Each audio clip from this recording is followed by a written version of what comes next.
Hello friends, I'm Dee, about to react to this vid by Hip Hop Madness. It's titled The Most Awkward Interviews in Hip Hop History. Am I ready for this? I probably have seen some of these interviews, but sure. Let's see what's on here and see how cringe this can get. Let's watch. Rappers are notoriously tough to interview. Come off too much like the police, Kanye, there's of every course. chance they'll shut down or refuse to participate in the interview. On the other hand, if a rapper says or does the wrong thing during an interview, i.e. Drake infamously freestyling off his BlackBerry in 2009, there's every chance that this will be etched into their legacy forever.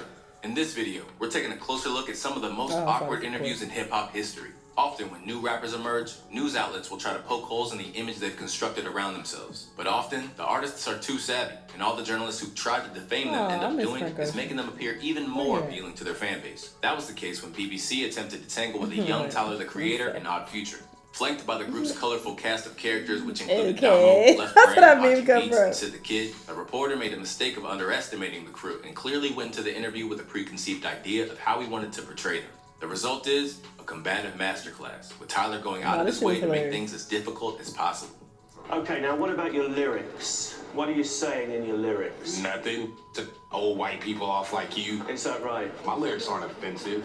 Some people find them offensive, don't Some you? people find everything offensive. Okay. But when it comes to awkward interviews, no one has turned this into an art form quite like Nardwuar. A bona fide legend who's received his flowers from virtually every rapper. Does he really dress like this? Nardwuar is seen Or as is an this honor art? for most upcoming rappers who've spent years witnessing him I didn't bamboozle see his him in the guests wild. with obscure knowledge about their lives. But over the years, this hasn't always gone to plan. In rock music, the likes of Blur, Henry Rollins, and Slipknot all found themselves confused by Nardwuar's music, to the point of getting angry. And in hip-hop, the likes of Lil Uzi Vert decided to run away from him, while Jay-Z just seemed utterly confused. But if any interview between Nardwuar and an MC who refused to play ball was painful to witness, it was Nas. Back in the day, Nas agreed to sit down with Nardwuar during a Canadian tour stop. Initially, things started off amicably enough, with Nas seemingly impressed by the degree of research Nardwuar had undertaken. This dude here, see where he's at? This is the project where I come from. That's the elevator doors open. See, that's the first floor. And he's telling the crackhead, Jane, stop this crazy thing. Sweet crazy, you're crazy. While he originally seemed amused by the endless selection of records and pop culture trinkets that Nardwuar decided to bestow upon him, Nas's patience would eventually wear thin. And by the end, the normally composed MC was as hostile as we've ever seen him. You're nuts, you're psycho, but it's all love, it's all music. Peace. Thanks so much, Nas. Keep on rocking in the free world and do-do-do-do-do. Yo, it's over. It's over. Move the mic. Move the mic. While Nas managed to keep things cordial with Nardwuar for a little while, the same couldn't be said for Kodak Black's appearance on Ebro in the Morning. A man who will make several appearances on this list, Ebro's demeanor has a way of getting under people's skin in a way that he doesn't seem to be aware of. But when Yak turned up to the Hot 97 studios, Ebro was determined to broach Kodak Black's pending case with him. And with respect to, everybody involved in that case, we can't get into details today. But, we take Shaw here serious. But we hope, to have you back so we can have a deeper conversation about that because, this is a serious topic. I vaguely remember this, I We're think. hearing these stories a lot. After some haphazard attempts from Peter Rosenberg to guide the conversation back to neutral ground with a bizarre comment about the moon landing, it wasn't long before Kodak's annoyance boiled over. You seem upset that I brought it up. I feel like sometimes when we going through y'all be entertained by food. Change the subject on from the walk out. We don't have to talk about nothing else. We could be done right here. All right, come on. Say this. After the fact, Ebro received a mixture of praise and backlash from the culture. And in a subsequent radio appearance, he made it clear that this wasn't his intention. I did not want it to go that way. I'm not happy with the way that it went. I'm not happy it went that way. I feel bad that it went that way. Because I felt like I was honestly trying to have a balanced conversation with an individual who has a crazy past, dealing with some very real things. It's very strange right now, Ebro said. It makes nobody happy. I really, really wanted to end that in a good way. No, you did. You said, nigga, you can go now if you not want. wanting to delve into his personal life, this next awkward encounter involving Ebro was one in which the generational gap between him and the current crop of hip-hop artists was all too apparent. During Lil Uzi Vert's meteoric rise to fame, he stopped in at Hot 97, and almost instantly, he was met with a dismissive attitude from Ebro. From the outset, he seemed intent on painting Uzi as just another mumble rapper. And as we know, he was anything but. And because of his supreme confidence, Uzi made what could have been a painful experience into one where he made predictions that, in hindsight, simply exposed Ebro's lack of understanding of what Uzi was trying to accomplish. Everybody's grown, bro. I mean, are they? Everybody's grown. He fell off at the end. Put another beat on. Nah, because all I got is old man beats and you not built. Hey, it's gonna be a lot of young guys coming up here and they ain't gonna want to rap on that. I'm trying to tell you, it's changing. Yo, look, I hope they change. But as I've seen with all you little young that think you nice, y'all get to like 27, 28, and y'all get to struggling, and y'all be trying to come back and find that sound. I ain't gonna struggle, bro. And guess what? I'm gonna be here. Yeah, it's gonna be totally different too. I'm gonna be all the way a rock star like that. History's proven Uzi to be right, with his decision to stay the course paying dividends for years to come. But while his appearance on Hot 97 emboldened him, there are other cases in which a chaotic interview can set the course for a massive change in an artist's life. Here we have Boom Gang's disastrous appearance on No Jumper.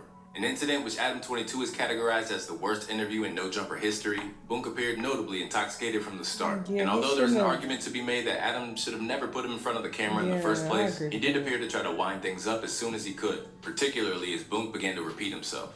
Boogate is right now. I've been up for the past 3 weeks. Because I would like to do an interview when you're sober. Nah, you don't want to do an interview when I'm sober. I mean, I had hiccups from it like this.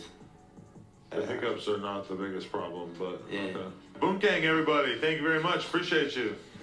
Since then, Boom, now named John Gambino, has turned his life around. But while Boom Gang all but left music without leaving a mark on the industry, two men that have are Childish Gambino and Chief Keef. Both exploding into the scene in the early 2010s, ATL's Donald Glover has become a pioneer in nearly every avenue, while Glow Gang's Chief Keef was instrumental to the foundation of drill as we know it.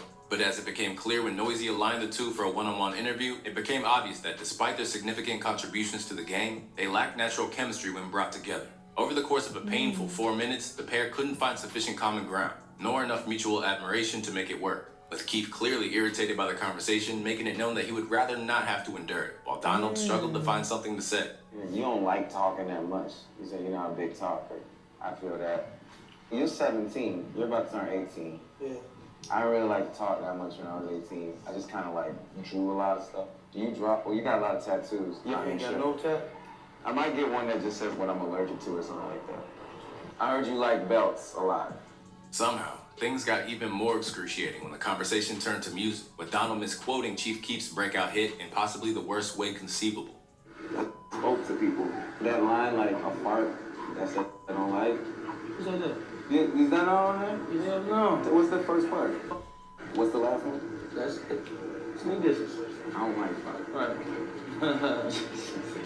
Where interactions like Keef and Gambino's painfully stunted conversation was the product of mutual misunderstanding rather than animosity, there are other cases where personal grievances spill over into the airwaves. This was definitely the case when it came to Joe Budden's infamous appearance on Hot 97. Set to appear on the show to promote Rage and the Machine, both Joe's beef with Drake and his high-profile issues with his former podcast co-host Marissa Mendez were brought up on air. Left angered by Hot 97 hijacking the interview to discuss anything but his album, Joe let his issues with Ebro and Peter Rosenberg be known in the most Joe way possible. I don't think that you guys are able to have an objective conversation, number one. Number two, this podcast conversation is not a conversation I care to have, especially not early in the morning. Number three, if Peter and or Marissa feel away, then there are other mediums for that to be discussed if it's going to be discussed at all. Next time I come here for an interview, send my manager the talk points. I didn't know that this would be an utter waste of time. We talked about Drake for 10 minutes, and we talked about the album. And we know we played your song. And we talked about Marissa and Peter. You want to talk about beats? You want to talk about snares and hi-hats? I want you to talk about something. You want me to pull A-Rab up and talk about the MPC Renaissance? Yo, the bar you spit, this pattern you use, the percussion, the way you use your voice like a drum and the percussion and fell in the pocket at the end, sounds hard. I want to thank all of you for your time. What should we have covered? I don't know. That's y'all job to talk about. I don't do a morning show. I do a podcast. We'll talk more at album time. No, we won't. No, we won't. Joe was on the receiving end of a grilling that he neither signed up for nor wanted, but that doesn't mean that he necessarily had any empathy for others when he placed them in a similar situation. Here we have Joey Jump-Off's infamous Everyday Struggle showdown with Lil Yachty. Appearing on the headline-making Complex show was always a calculated gamble, and appearances from Big Mensa and a near-physical altercation with Migos certainly made for compelling viewing. But they all pale in comparison to what happened when the rapper that was then Quality Control's newest star appeared. Over the course of the interview, Budden seemed incredibly frustrated by what he saw as Yachty's naivety and ignorance. I don't care about the business part. I care about how Yachty feels. You're giving me every day because life is moving in such a positive way. I can't get slowed down. Nobody is one thing forever.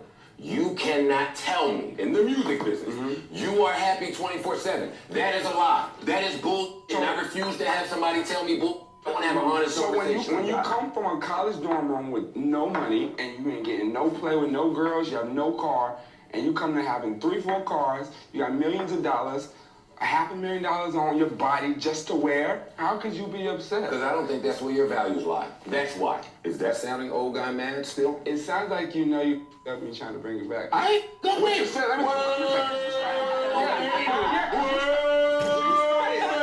If this wasn't bad enough, things continued to intensify to the point that Joe was basically playing the role of a scolding parent while Yachty took it in stride. Tell me what you want from hip-hop. You don't think that's a question you should answer at some point? Or are you leaving all of this to QC to figure out? Nah, I mean, I'm making music, bro. I'm just having fun. My fans love it. Yeah, you don't sound like you very aware with what's going on, and you one of the hottest on earth. What do you want me to say? I want you to be aware of your business. I want you to know whether you're in a 360 or not. I want you to appreciate the culture that changed your life and took you from college dorm room eating all of the noodles. I want you who's well-spoken and articulates himself well.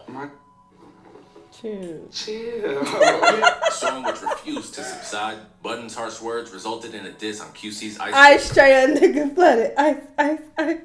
If a nigga hand call him Joe Budden. Coop outside in his press button. I still listen to this sometimes. Got that nigga back cause your bitch fucking.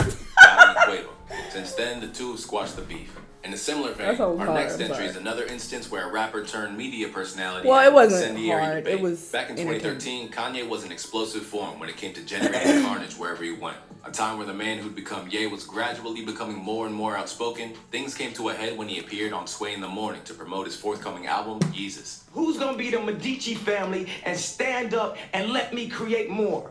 Or do you want to marginalize me till I'm out of my moment? Or why don't you empower yourself? Take a few steps back. You ain't got the answer, Sway. Yeah. I've been doing this more than you. Relax. You ain't got the answers. You ain't been doing the education. You ain't spent $13 million of your own money trying to empower yourself. Yes, but I spent hundreds of thousands and putting out clothing lines at a smaller degree. It ain't Ralph. What's the name of your clothing line? We don't know. Why is it that you can't? I just told you I lost the money because I did not have the knowledge. Okay, about so you don't have money. You ain't got to turn up, man. This ain't no show, man. I'm talking to you as a homie. You ain't got to turn up on me man to man, dog.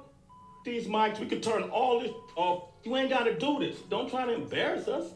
An incident which promptly reached the status of iconic meme. Kanye and Sway put the fiery exchange behind them until years later, when his high-profile rift with Adidas led Ye to consider that perhaps Sway was actually right about remaining independent. On the subject of time, and more specifically timekeeping, we have our final entry. For this one, we need to head over to Norway for a legendary interview with Snoop Dogg. After arriving at an interview in a sneaker store a long time after he was scheduled to, a reporter innocently tried to press the Dogfather on his punctuality. Almost instantly, Snoop made it known that this was a very bad idea. You're 5 hours late here. And Man, shut the yeah, I was just wondering why you were so late, and I saw you were twittering about you being stopped at the border. I was late because I went to go get some chicken wings. That's why I was late. Because I wanted to go see Norway up close and personal. That food wasn't here. Visit the old folks home. I went to a convalescent home. That's why I was late. Now is the partying changing? I don't party. He said, shut the fuck up. What? Why you have to do all that? But him saying, why were you 5 hours late? That's a bit much. And why would you ask that while y'all are filming, like in the middle of the interview? That was petty and unnecessary. But some people in Europe, they ain't got no filter. But it's like, oh, you gonna have one with me because, yeah, shut the fuck up. I'm here now. What we gonna do about the past? I was late, but I'm here. What's up? You could have denied the interview, but you wanted to keep going, right? So shut the fuck up and ask me the right questions. I was getting some chicken wings, but I'm here now. Fuck out of here. But 5 hours is wild. I understand he wasted a lot of people's time, but I just don't think that was the best place to bring that up. This was very, very entertaining. Y'all let me know what y'all think. Let me know what other videos you want to watch, and I'll see you on the next one. Bye!